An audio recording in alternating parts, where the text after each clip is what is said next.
ગીર સોમનાથ જિલ્લાના કોડીનાર તાલુકાનું દરિયાકાંઠાનું ગામ સરખડી આજે લોકજીભે રમતું થયું છે. ગુજરાતનું આ સરખડી ગામ વોલીબોલનું પર્યાય બની ગયું છે. આપણે મહિલાઓ વિશે જોઈએ કે એક નાનકડા ગામડાની યુવતીઓ પોતાના રમતના કારણે વિશ્વવિખ્યાત બની.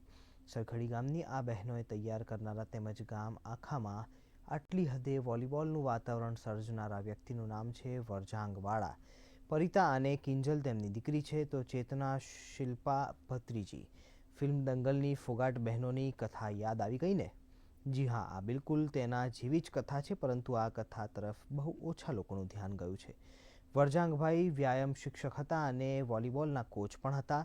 સરખડી ગામમાં મહિલાઓ છેલ્લા 30 વર્ષથી વોલીબોલ પણ રમે છે. દેશ વિદેશમાં પોતાના ગામનું નામ રોશન કર્યું છે. રમતની સાથે અભ્યાસમાં પણ આ ગામની દીકરીઓ તેજસ્વી છે. ભણતરની સાથે તેઓ વોલીબોલની પણ આરાધના કરે છે.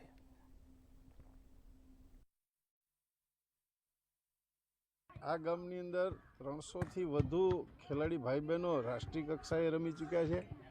4 બહેનો ઇન્ટરનેશનલ રમી છે. એમાં 2 બહેનોએ ઇન્ડિયન ટીમનું કેપ્ટન પદ શોભાવ્યું છે.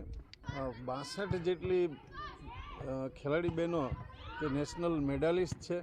એટલે આમ સમગ્ર ગામની અંદર આજે એક ગામ છે એ વોલીબોલના પર્યાયથી ઓળખાય છે. આ વોલીબોલ પાસિંગ જ રમાતો હતો, એટલે આ ગામની બહેનો અને ભાઈઓ પ્રત્યે આ વાતાવરણ ખાસ વોલીબોલનું જ સર્જાયું છે. એટલે બધી જ ગામની બહેનો વોલીબોલ માટે અહીંયા રમવા આવે છે.